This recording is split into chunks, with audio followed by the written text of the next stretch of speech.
Good evening and welcome to the July 19th regular council meeting. And I just want to, just before we start and talk about the agenda, I wanted to take a moment to thank one of our staff, Chris Wilms, who I've just been told is going to be leaving us and going back to where you used to live.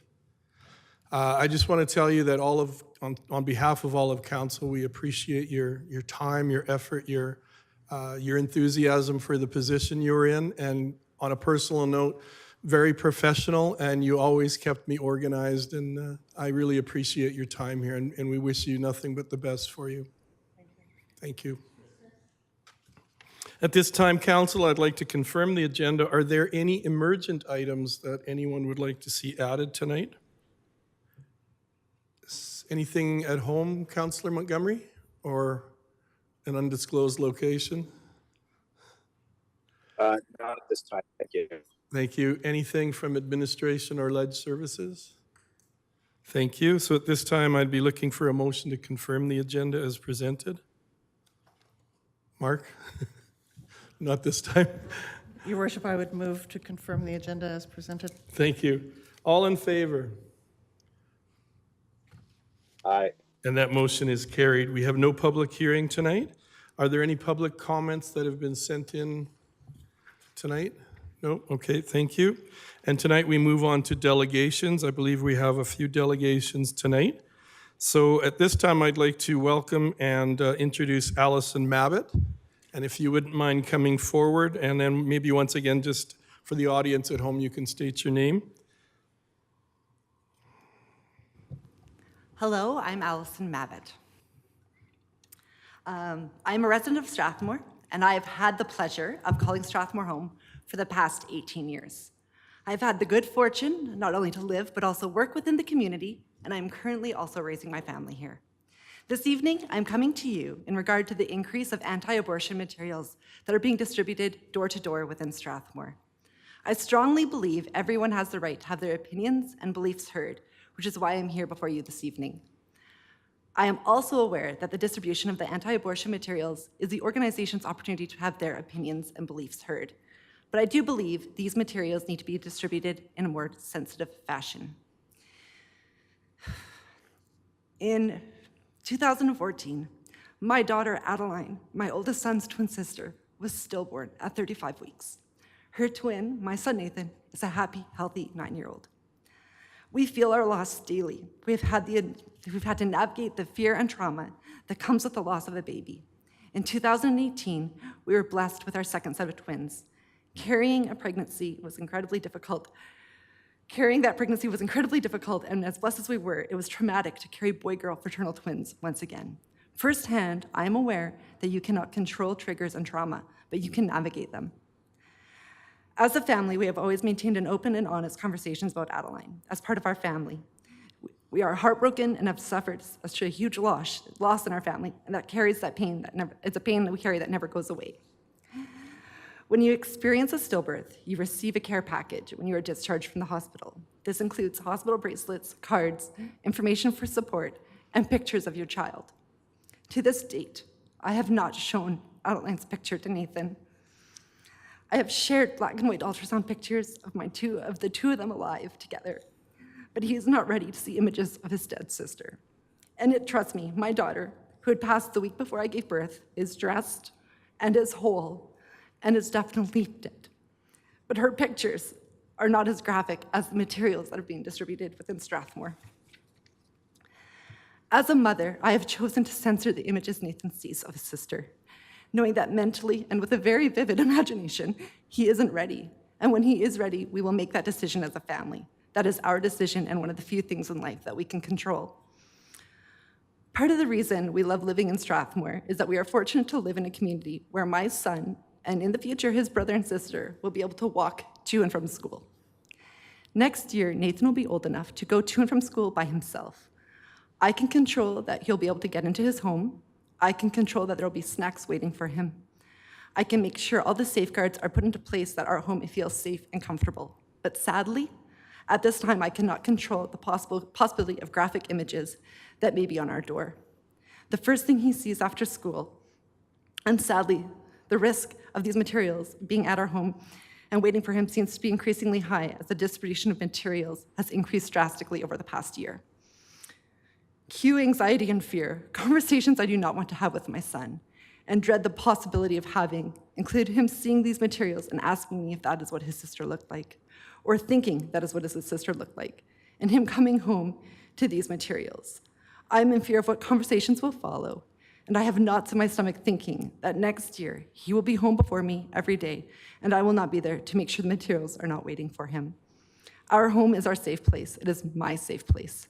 As a mother who has carried and lost a child, I do not need to relive my trauma through the fear and anxiety of my children or myself coming home to graphic anti-abortion materials.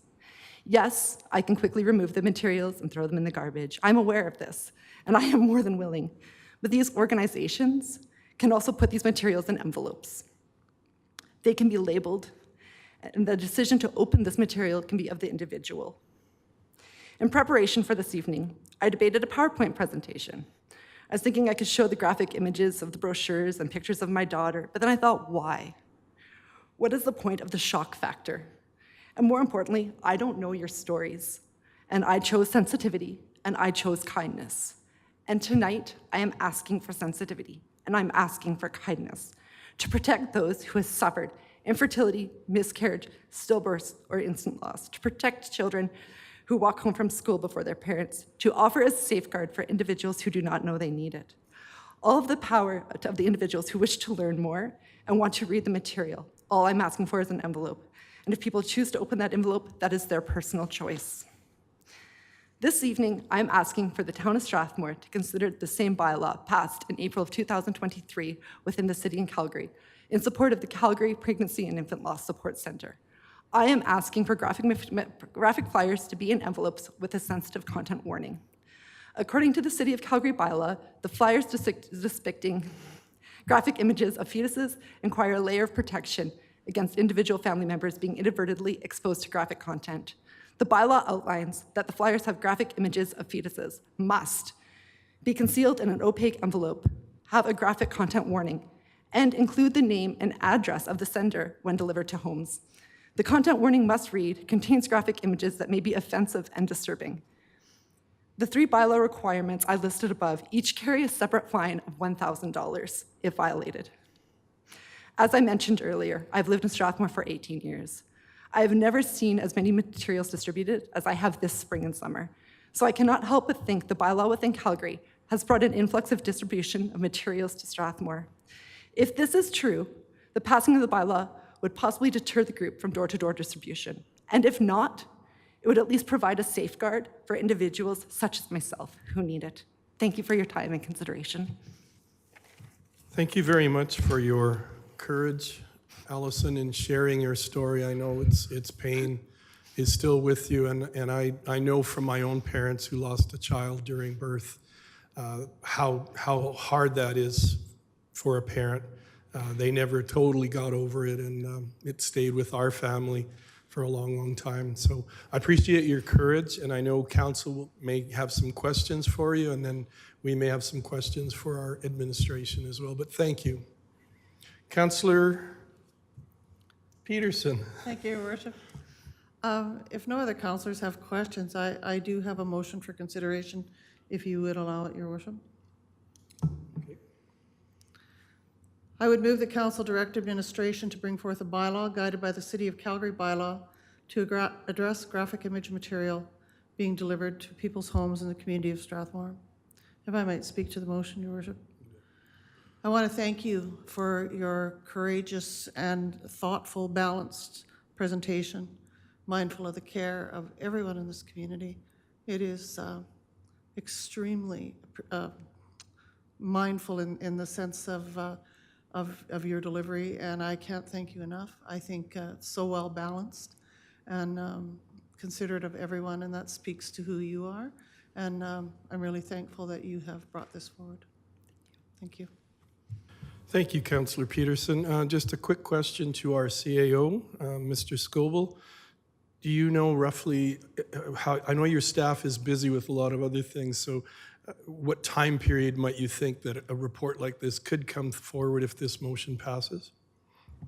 Well, I would say sometime October, I guess. Okay, thank you. Any other comments from councillors? Councillor Langmaid? Thank you, Your Worship, and thank you, Allison, for coming to talk to us tonight. Thank you for being brave and courageous and telling your story and sharing a story that, quite honestly, we don't hear a lot about.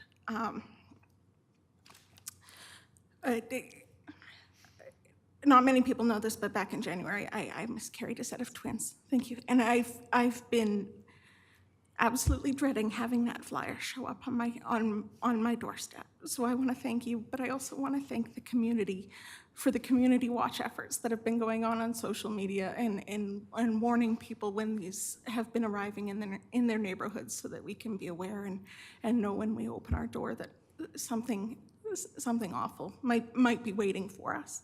And one thing I've learned is that this is something that's often suffered in silence, and that it's not often talked about, and there are more women affected by these types of losses than we will ever know. So thank you for coming forward and sharing something that is deep. Just thank you. Thank you, Councillor Langmaid. Any other comments from council? Seeing and hearing none, I will call the question. All in favor? Aye. Thank you, Councillor Montgomery, and the motion is carried. Thank you again for being here and sharing your story. Well done. Have a good evening. That brings us to our second delegation, the Skate-More Girls, Wheatland Youth Network, and Prospect Human Services. Good evening, and if you wouldn't mind introducing yourselves. Hi, Becca. Haven't seen you in a while. Hi. Hi. Good evening, Mayor Fuel, council members. Thank you so much for inviting us to present this delegation this evening. I'd like to introduce Becca McDonald, founder of the Skate-More Girls, a group that promotes accessibility and kindness at Strathmore Skate Park and beyond, especially holding a space for girls and 2S LGBTQIA+.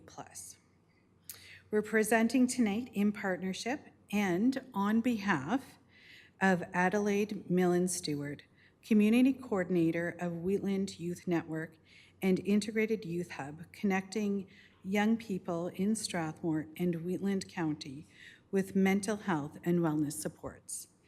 And I'm Chantal Vermeulen, Team Lead for Prospect's Skills for Success program, a program that supports Wheatland's unemployed and underemployed to build their employability through soft skills training through art programming. We're excited to present our delegation for a Pride Crosswalk in Strathmore as a first of its kind project in this community.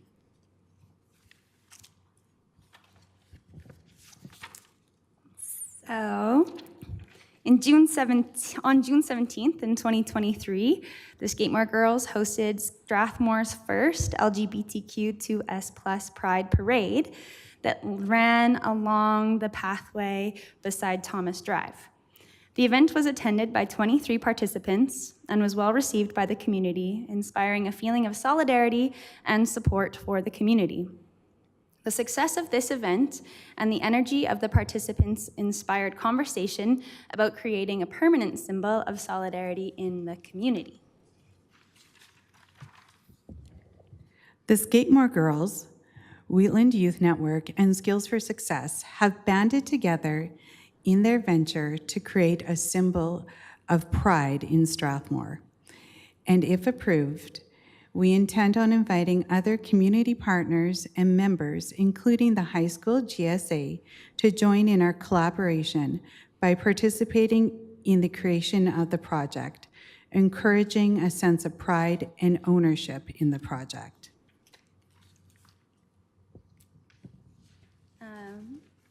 Pride crosswalks hold profound significance as a powerful symbol of two-spirited lesbian, gay, bi, trans, queer, intersexed, asexual plus pride, inclusivity, and diversity.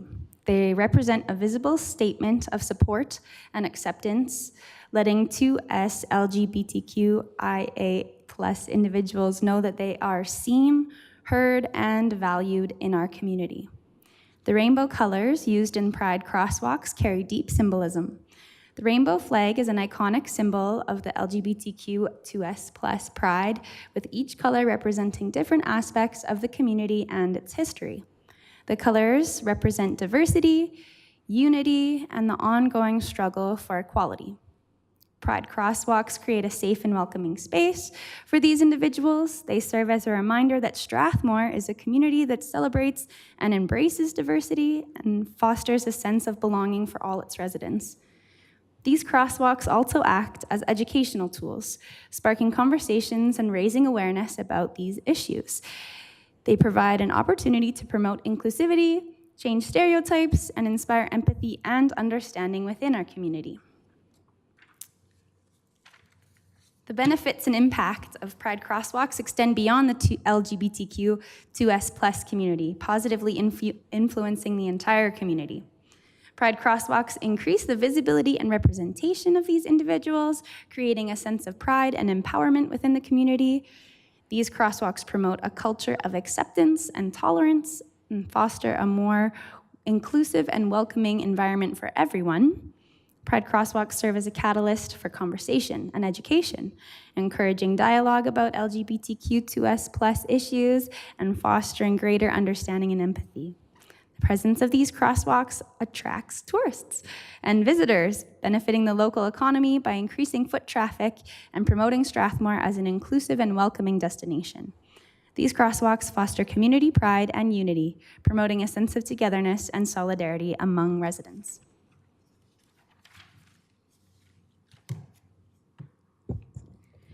In researching other small towns in Alberta that have also created Pride crosswalks in their community, such as Red Deer, Lethbridge, and Airdrie, we've become aware that the projects may be in danger of being vandalized. Our friends at Airdrie Pride have reported that their Pride crosswalk has become a victim of vandalization and defacement 4 times. These events, however, have resulted in a beautiful display of love, acceptance, and camaraderie within the community through the restoration of the crosswalk. And we have a video. Push it once more? Okay.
We've taken advice from our friends at Airdrie Pride, who shared that they used a sealant product that not only protects the longevity of the restored artwork on the crosswalk, it also makes it an easy cleanup if such incidents occur.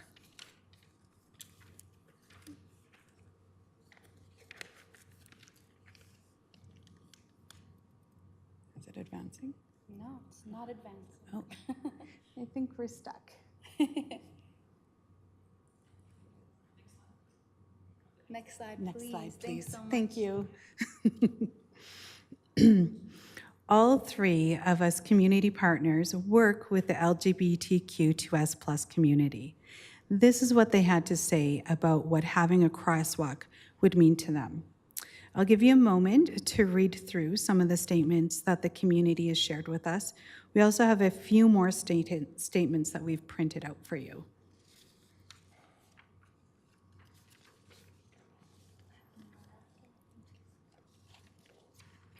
So, Oh.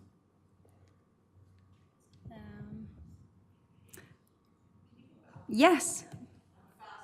Yes. It is fast. Here, I'll hand this out to you.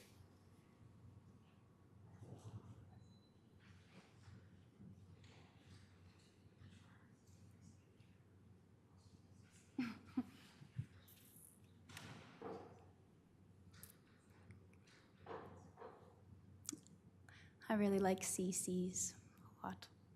I think that's a really good one. Yeah, yeah.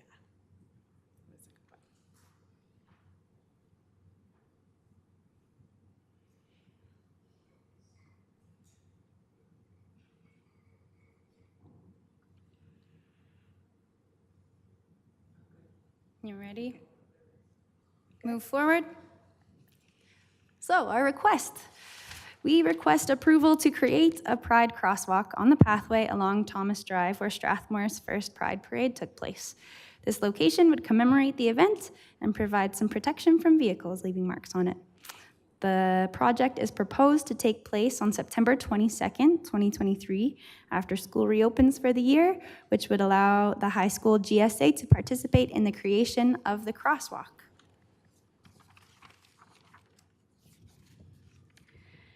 In conclusion, the Pride Crosswalk Initiative represents a powerful opportunity for Strathmore's to showcase its commitment to inclusivity, acceptance, and equality.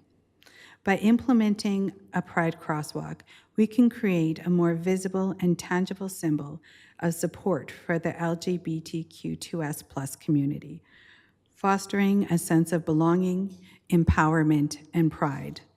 The significance and symbolism of these crosswalks will serve as a reminder to residents and visitors alike that Strathmore is a community that celebrates diversity and embraces all individuals, regardless of their sexual orientation or gender identity.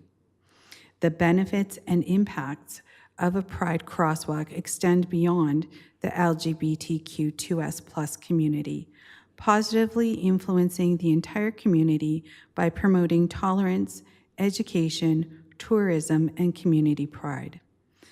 The implementation process will require collaboration, community engagement, and careful planning, but with the support of Strathmore's Town Council, we can make this initiative a reality. We'd now like to invite questions from the council members. Thank you for your presentation. And are there questions or comments from council? Councillor Langmaid? Thank you, Your Worship. Actually, if there are no other comments, I have a motion ready. All right. Thank you very much, ladies, for coming to speak with us. My motion this evening is I move that we approve the installation of a Pride crosswalk at along Thomas Drive to commemorate the first Pride Parade held here in Strathmore. Thank you for that motion. Did you want to speak to it? I'll speak to it briefly, just in that I really want to thank you both for coming out to speak tonight and for raising your collective voices to advocate for your community and for our community, for LGBTQIA2S+ youth who have really just terribly high rates of depression and bullying and suicide. You know, a project such as this promotes support and acceptance, and that has a great deal of worth. it's really important that every member of every resident of Strathmore has an opportunity to see themselves reflected in our community, and this is an opportunity to do that. So thank you so much for coming to speak with us this evening. I really appreciate it. Thank you, Councillor Langmaid. Councillor Peterson? Yeah, I echo those comments, and I also think that, symbolism is important because it allows people to see themselves, as Councillor Langmaid noted, in our community, and we have symbols everywhere, and, when you're as old as I am, you take them for granted.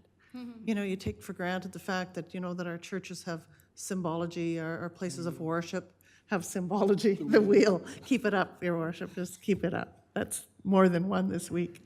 And also that outside of our office is the Healing Garden, the Indigenous-inspired Healing Garden. We have we're going to soon fly the Siksika flag, and behind us is the Blackfoot Confederacy flag and the Siksika flag, and we have symbolism around seniors, and our community logo for Town of Strathmore is Rural Reimagined. So everyone gets to see themselves, and so this is a part of this now. This is time, way past time. I'm sorry I was working and couldn't attend your event. I really appreciated that you undertook it. And I think that it is just a soft and gentle and vibrant way to bring inclusion into our community. And I thank you for it. Thank you, Councillor Peterson. Councillor Wiley? Occasionally I peruse Facebook, and on it I see banners and posts from individuals exercising their constitutional rights to express their thoughts, beliefs, opinions, and values. As I drive around town, I see flags and signs on residential homes, businesses, and even those obnoxious ones on cars. People expressing and using Canada's freedom of expression. These examples are of a liberal democracy in action. Liberal democracies work, but I contend that this motion is not that. We are being asked as a government to use public property, a resource owned by the taxpayers, to take a side in a controversial issue. I contend that government should not use taxpayers' money or property to enter into the culture wars. I would compare it akin to if the pro-life delegation that was putting flyers in mailboxes came to us and asked to paint a crosswalk. There's no way I would support that. So in conclusion, I will not be supporting this motion. Thank you. Thank you, Councillor Wiley. Just a quick question of clarification, Becca. Is it right, is the crosswalk intended to be right on the pathway that your group did their first walk? Yeah. Okay. Yeah. Okay, thank you. Councillor Montgomery? Thank you. So I'll somewhat echo what Councillor Wiley said. I tried to think about this, from the perspective of how would I feel if another group came and was asking, to Councillor Peterson's point about, everybody being reflected in this community. If a group of Christians came and wanted to paint crosses on a crosswalk, or anywhere on public property, I would be very uncomfortable with that, and I wouldn't be able to support that. If a group came that wanted to paint, we've all seen the flags that say, F word, Trudeau. If a group came that said they wanted to paint that somewhere on public property, I absolutely would not support something like that. And as I just want to say hi, Becca. It's good to see you again. I haven't talked to you in a little while, but I really appreciate where this is coming from, and I think it's with the best of intentions, and I wholeheartedly support people displaying these on their private property, on businesses, on their vehicles, wherever people would like to do it. Unfortunately, I can't support the use of public property for political statements, regardless of kind of which way those are going or the nature of them. So I won't be able to support this. Thank you. Thank you, Councillor Wiley. My own statements, I will be supporting this concept. I think we've had other minorities in our community where the town has offered in-kind services.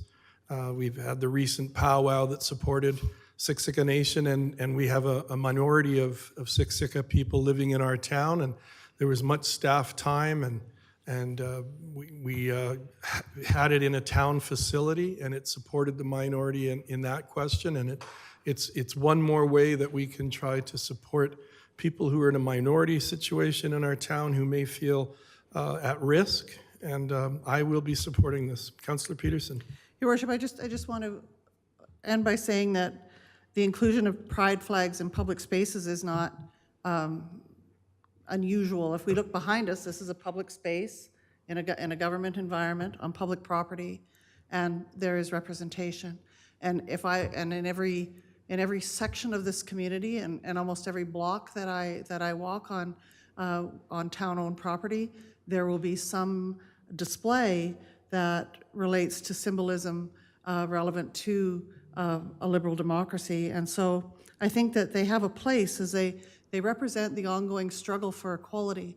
And I'm old enough to remember when I was in university in the early 80s, the huge controversy that was sparked when they tried to remove homosexuality from the DSM diagnosis realm.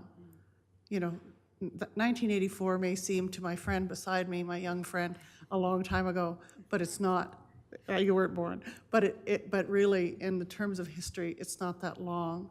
So when we provide support for the struggle for equality, encourage expression, and we foster social progress, these symbols serve as powerful reminders that diversity and inclusivity are fundamental values for our society. And I'm really proud of you that you are bringing forward this for our community so that we can become a part of this. And by embracing pride flags, liberal democracies demonstrate their commitment to creating a more equitable and accepting world for all individuals regardless. And back to the first comment, that they allow everyone to see themselves as a part of community, as valued and loved and important individuals. So thank you. Thank you, Councillor Peterson. And just from an operationals point of view, either to Jamie or our CAO, is there anything problematic with the surface of the pathway that needs to be considered as far as paint? I know it's similar material to a road, but I know the pavement thickness is different than a road, so I don't know the answer to that. Well, in my experience, it depends on what type of paint it is, right? So some of it wears off in 6 months and some of it lasts 3 years. It depends what you use. Okay, thank you. It should be a road grade paint though. Okay. All right, thank you. Councillor Langmaid? I think I just have one question, and that's, do your organizations intend to maybe make it a yearly event to go out and spruce it up? You know, winter is hard on things in Alberta, so I just wanted to see if you were considering, you know, the ongoing maintenance of it and whether you were willing to take that on as kind of a team. Yes. Cool. That was my only question, because I would love to see this continue on, and you know, maybe we can kick off next year's Pride Parade with a spruce up of the crosswalk. Thank you. I just had a question for administration. When are our Strathmore Culture Days? Are they in that week or in the preceding week? Through the chair, they're in September. I think it's September 16th. So it would be right in this, it would be a really nice build-in to Culture Week as well, because I think the town is celebrating that, and so that's why you should get to vote, like, really. But, yeah, just I'll pass on that, though. Thank you for the opportunity. I know, I'm sorry. I don't mean to be flippant like my friend, the mayor.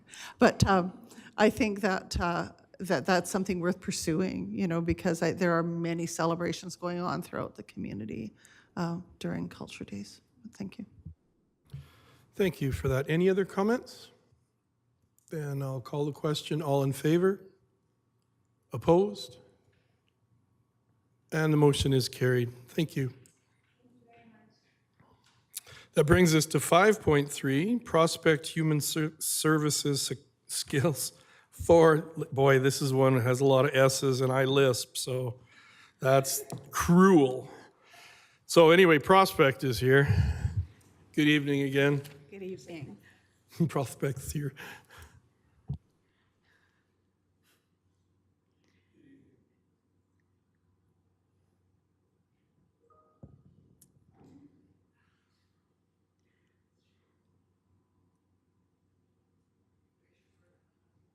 Right. Did you want to speak to it, or are Yeah, you? I didn't you're have a preparing to? presentation Oh. planned, but this is the artwork that our guest artist came up with after doing interviews with residents of the Happy Gang as well as other community members in Strathmore. And the resounding theme that came forward through it was really the community coming together to build upon Strathmore and to make Strathmore the community that it is. So she represented it as a puzzle with everyone having a hand in putting the pieces together.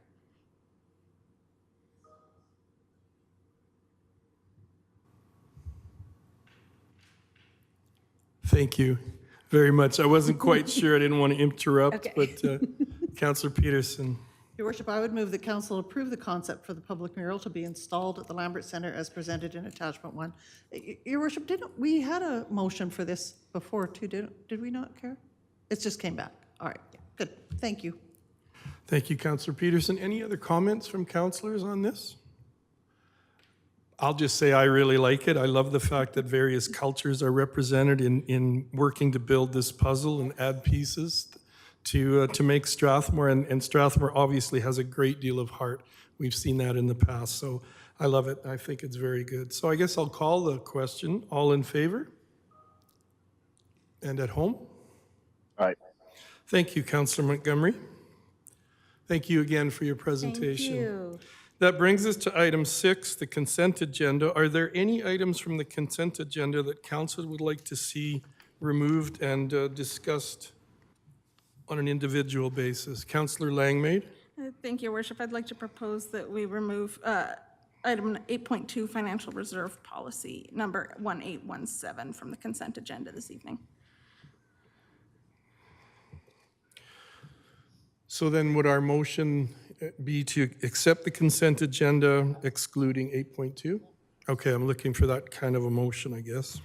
All right. Councillor Langmaid? I'm happy to make that motion. I'd like to move that council, there we go, that council adopt the recommendations of the following agenda reports by an omnibus motion. 7.1, regular council meeting minutes, July 5th, 2023. 8.1, 2022 annual report, and 8.3, capital project and major initiatives priority matrix. So I was just a bit confused. Are we removing just one? Yes, just 8.3, or pardon me, 8.2, so I listed Okay. everything but that one. Okay, thank you. Okay, that confused me, which doesn't take much. Thank you. Sorry about that. I didn't mean to be Any more confusing. discussion on that motion? Seeing none? All in favor? All right. And that motion is carried. Move now to 7.1, regular count, no? Oh, great, sorry. My apologies. We now move to 8.2. Thank you, Councillor. Financial Reserve Policy number 1817. Tom, are you speaking to this?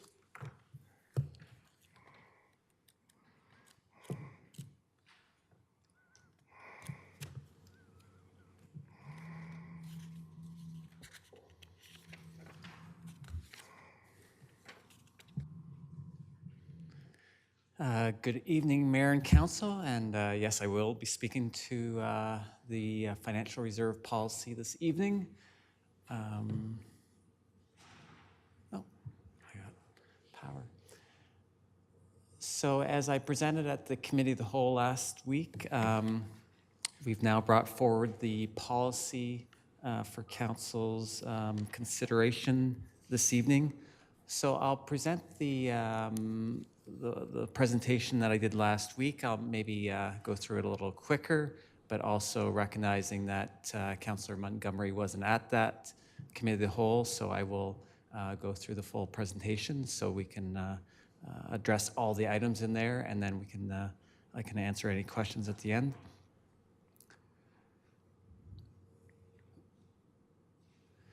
So some of the key concepts in the reserve policy, and this reserve policy is basically a brand new policy. We did have one before from a few years ago.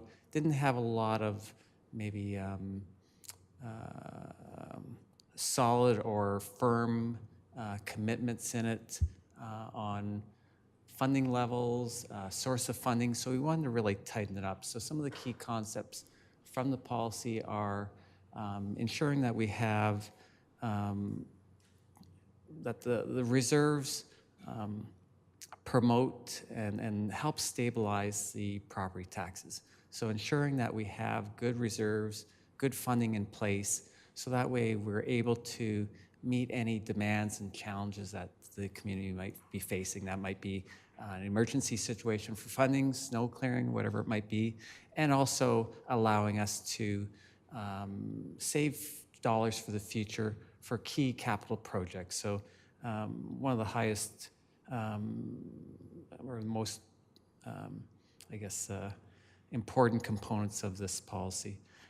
Also using the policy as a pay-as-you-go, so ensuring that we're not always relying on grants and other funding sources, making sure that we're putting dollars away for much-needed infrastructure replacement.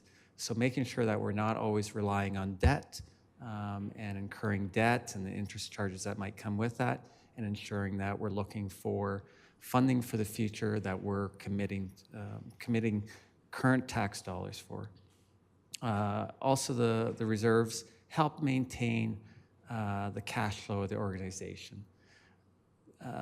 The policies also, particularly the capital ones, really focus on that repair, maintenance, and replacement, making sure that the infrastructure that we have in place currently is maintained in the future. So our water, sewer lines, roads, recreation, whatever it might be, that we're able to do proper asset management and have the dollars in place to meet those demands currently and in the future.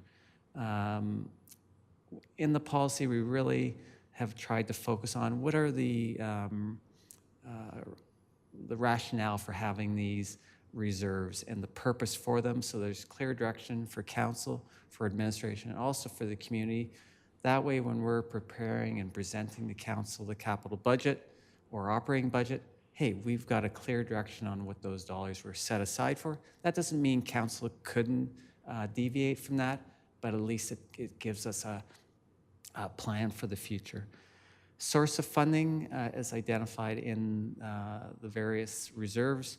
We've tried to identify various funding sources for this, whether it comes from tax revenue, whether it comes from utility fees, whether it comes from maybe one-time source of funding. So we've really tried to make that as clear as possible for how we address the needs of each reserve. And also we've tried to set up minimum and maximum funding levels. So again, making sure that we're achieving some sort of funding standard, but also making sure that we're not over taxing. So having an upper limit, but also recognizing that some of these reserves are going to require some like a multi-year plan to get them to the levels that we want to be. So maybe some of the reserves, and I think at the committee of the whole that was brought up, that maybe the best practices maybe are recommending a little bit higher reserve balances, but we've maybe stabilized or set at a level that, hey, maybe more achievable for now, but we can always change that in the future. And the other really important piece is making sure that we're using the reserves to help guide us for that long-term planning. So making sure that we're looking out 10, 15, 20 years as we have capital projects, maybe operating projects coming before council, and making sure that we have a view for the future instead of a very short window of what our needs are or what we have coming forward. Hey, we got equipment, we have facilities that are 15, 20 years out. How can we be preparing that for that now? If we take on debt, often we could be paying for debt for 10, 20, 25 years. So can we do it proactively and possibly have a combination debt, but really looking at that forward thinking and coming back to council with that plan each year. And a lot of the reserves, particularly on the operating side, really looking at the pooled approach of our funding for the reserves. So instead of having a separate reserve for snow clearing or separate reserve for maybe certain emergency purposes, combining some of those reserves, so that way maybe we don't have 100,000 here, 100,000 there, and 100,000 other reserve, pooling it so that way we have a blend of dollars that are available for multiple needs that we might have, and that way we're able to hopefully consolidate and maybe reduce the dollar amounts that we have or have a need for.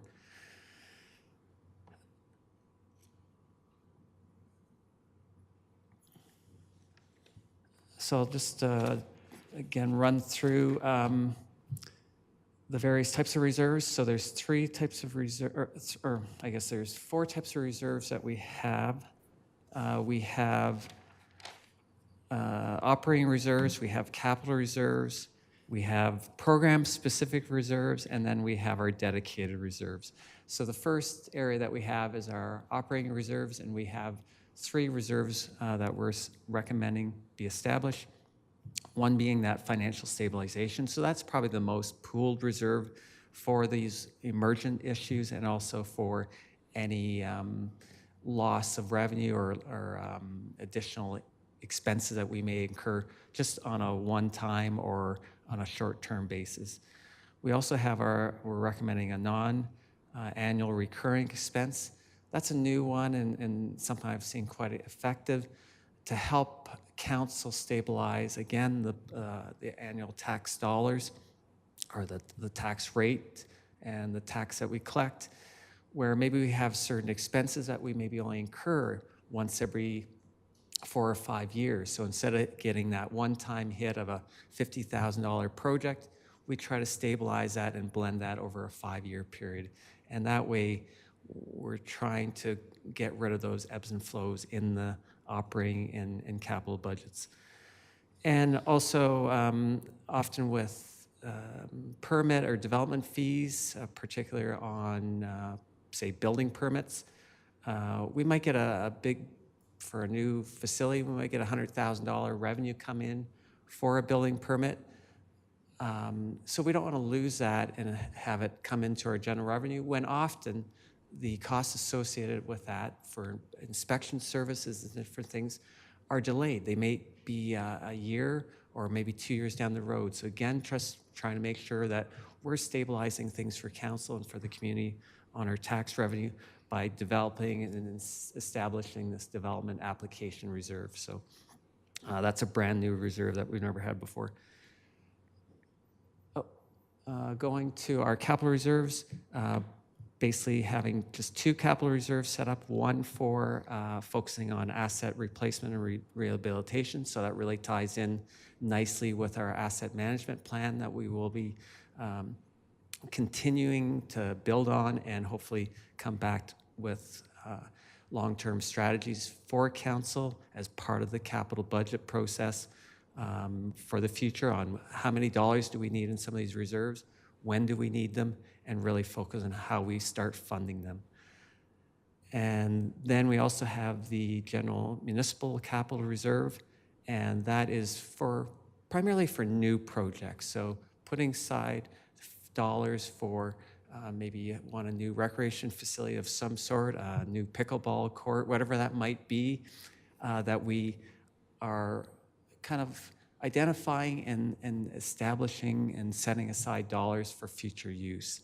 So making sure that we're focusing on current repair, replacement, maintenance, but also ensuring that we're looking for future needs of the community that we have to start funding for. The next group of reserves are kind of site-specific. So we have certain reserves for roads, stormwater, water, wastewater, waste management, fire, sports center, and affordable housing. And some of these are specific because we have funding sources specific. On our utility bills, we collect surcharges that go into these reserves. So that's why we have set up stormwater, water, wastewater, and waste management. Sports Center, we get or receive funds from Wheatland County and from Golden Hills School Division. So again, we want to make sure that those dollars that are coming in are being earmarked for those purposes. And affordable housing, we've established that one for the Bayside second mortgages that are paid off. So at least we're setting those dollars aside, and again, we're not losing those into general revenue or something else. So these are some of the specific ones that we have identified that we need to set up. And then the final reserves are our dedicated reserves, and these primarily come from development purposes. So from offsite levies, and that's dictated by our bylaw and new development, and they're very restrictive and managed by legislation, and also the cash in lieu of municipal reserves. So if a new development isn't providing parkland or other services that are required by provincial legislation, they can provide dollars in lieu of that, and we set that aside, and that can be used for parks or other purposes in the future. So, and I'll just do a little summary of where we are. So at the end of last year, we had about $11.5 million in reserves. We had, I think, about 30 different reserves currently, or maybe more than that. We're cutting that down to, as you can see, about a dozen or maybe a bit more, and how the allocation would be. So this would be the kind of the beginning balance, and then working with council as part of the 2024 operating budget and capital budget. How can we strategize on ensuring that we've got the necessary dollars to meet our capital needs and operating needs for the next 5 to 10 years and beyond. Next slide is just one from a couple months ago when we did the financial statement presentation, just showing where our reserves have been. But the key thing is balance doesn't maybe mean everything. It's how many dollars are we allocating each year to ensure that we're funding our needs in the operating capital budget. And finally, just I guess the three most important things from this policy is ease of use. I think the policy is much clearer, provides good guidance for council, for administration, and for the community, using that pooled approach where possible, so we're consolidating funds and really focusing on that long-term strategy and picture that we can start developing with council to really find out what do we need dollar-wise, and also how can we ensure success of our capital plan for the future. So thank you, and willing to answer some questions or... Thank you, Tom. Just before I move on to questions or comments, I just wanted to take a little time to thank Kara and Tom and Liana and any other staff I'm missing as far as the work you've done to really improve the town's financial position. I've said it before, the budget process for 2023 was the best budgeting process I've ever been involved in my 13 years. I actually felt I understood budgeting more than ever before in that work. So I really appreciate the work you folks have done. And I love how we're always staying with our strategic plan, that our plan is partly to make sure that we improve our reserves for the future. We know there are some big things that are coming our way in the future. And I really like how this year's budget, we worked hard to replenish and improve our reserves. So thank you for all your work. Councillor Wegener. Yeah, I want to thank you guys as well. I'm starting to understand this, but I do have a question. And so under your specific, program specific, you have fire under there. And I was just wondering why that's not under capital for asset replacement. Maybe you said it and I didn't understand it. The reason why we put it under program specific is because it's specifically for fire as opposed to under capital. They're very broad in their nature. So in the two capital reserves that we have for asset, say, replacement, maintenance, and repair. They're very broad. I mean, they can be used for pretty well most services, maybe other than, say, the specific ones. So recreation would fall under that. And then the capital one is pretty broad too. So I think because we did have a fire one before, fire is a critical, I guess, almost like what is an essential service. So looking at say the specific reserves, a lot of them are critical infrastructure that we really wanted to put good direction and guidance to know that we've got dollars set aside. So that was kind of the rationale behind our thinking. So.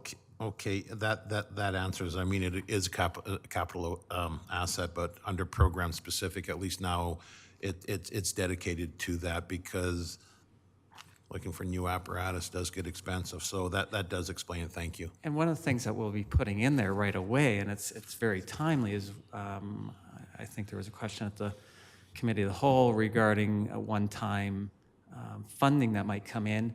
And as I explained at the Committee of the Whole, with our support of the Alberta wildfires recently, and with some of our crew being up north, we will be billing back the province for wildfire support. I think the invoice that we're sending it's in the 6-digit range and beyond.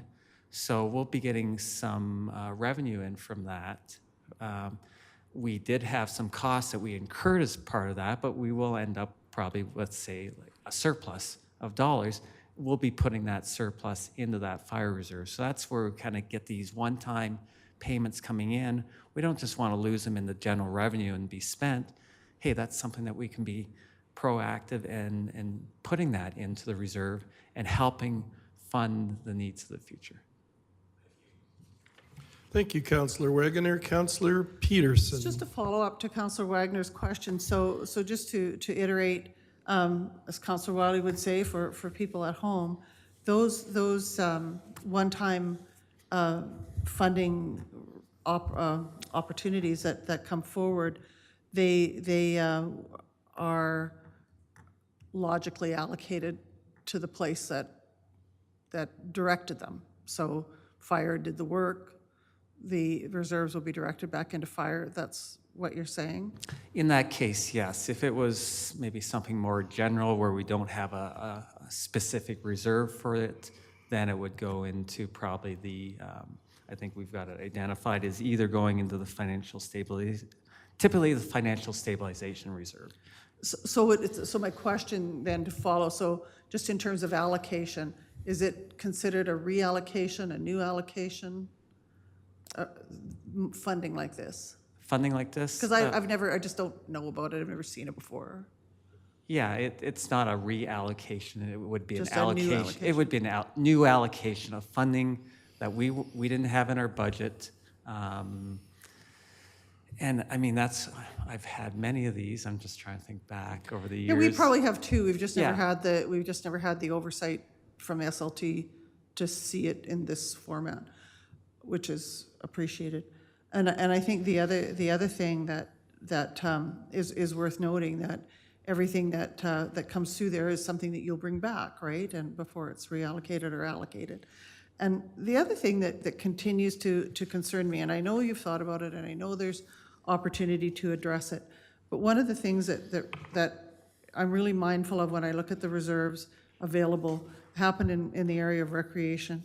And it is certainly understandable why it's happened. It's happened in the family center and in the aquatic center. We've drawn down those reserves because they are 20-plus-year-old buildings, and the care that's been given by the people who operate these, I can't say enough good about it. But I am concerned about the lack of reserves that are in those two spaces, especially when we understand the amount of use that it gets. And I always, when I look at the strategic plan that our mayor referenced and how everything ties back into that, I think the quote that our CAO used was from Mahatma Gandhi when he said that action expresses priorities. And so you put your money where your priorities are, you put your money where your mouth is. And so we spend 25% of our total allocation on recreation. And so that's always a concern for me, just mindfulness going forward that we do that. And the other one is one I've mentioned before, and that is with regards to our climate resiliency and environmental stewardship strategic plan. While it is identified throughout financial stabilization and your site-specific and water, wastewater, and stormwater, I really believe that the time is fast approaching where we're probably going to have to set up a special reserve. I don't know. I'd like to hear your ideas on that in a future time, but it might be the case. But thank you for this, and I appreciate the balance that I see in it. Thank you, Councillor Peterson. Any other questions? Then we're looking for a motion to adopt this policy. Councillor Regener. Thanks. I move that council adopt the financial reserve policy number 1817 as presented in attachment 1, and that council rescind the operating and capital reserves policy number 1807. Thank you. We have a motion on the floor. Is there any discussion? And Councillor Montgomery at home, I'm not quite able, you didn't have your hand up at any point, did you? No, I didn't. Thank you for checking. Okay, thank you. All right, we have a motion on the floor. All in favor? And opposed? So I voted in favor. You're in favor? Okay, that motion is carried. We move now to bylaws. We have no bylaws tonight. Councillor information and inquiries, questions between councillors or council statements? Councillor Langmaid? Thank you very much, Your Worship. If I may, we moved a little quick on the last one, so I might use this opportunity to make a councillor statement on what I intended to state prior to the previous vote, if that's all right. Okay. It's okay. It doesn't change the outcome at all. I just want to maybe provide a little bit of clarity. In regards of the financial reserve policy, there's a lot of things in there that I really like, and I want to commend the team on the work that's been done there. I think it's really good, and I think it is setting us up in a position where we're going to be successful for the next, 5 to 10 years, or maybe, another 30 years, my lifetime, something like that. I really like the idea of pooled funding. I think that will work better for us and give us a little more flexibility. I love that we're assigning target levels on minimums and maximums, and I'm always keen to reduce our reliance on debt, and I love the focus that it had on RMR, repairing, maintaining, and replacing existing equipment. So a lot of really positive things in there. I just had three concerns remaining that kind of held me back. That's that we're still not meeting the recommended. The recommendation for the financial stabilization reserve. I understand why that decision was made. It's just a difference of ideology there. And I was hoping to see maybe a bit more of thought around affordable housing and ongoing contributions to that, and maybe some target levels established. Just a little more thought around there, because housing is not becoming more affordable as time goes on. It's becoming a more difficult thing for people to access. And then I was also hoping that we would see maybe a bit of an annual target commitment, so that we pay in the terms of personal financial advice that people tend to give. It's pay yourself first. So I was looking for a bit of that. But overall, I want to say it was excellent work done, and I'm very in general supportive, and I think it's wonderful. It was just those three items that held me back, and that I just wanted to provide a little context there and say thank you for the work that you did. Thank you, Councillor Langmaid. Any other councillor statements or questions between us? Seeing none, we move now to 10.2, boards and committee reports. Do we have anything tonight? Seeing none, question and answer period. And 10.4, do we have any administrative inquiries tonight? No, thank you. Then I don't believe there are any notices of motion. So then we have no correspondence as well. So I'll be looking for a motion to go in camera for a closed meeting. Councillor Langmaid. Thank you, Your Worship. I'd like to move that council move in camera to discuss items related to section 24, subsection 1A of the Freedom of Information and Protection of Privacy Act at 7:05 PM. Thank you for that motion. I'll call the question. All in favor? Aye. And that motion is carried. We are now going in camera.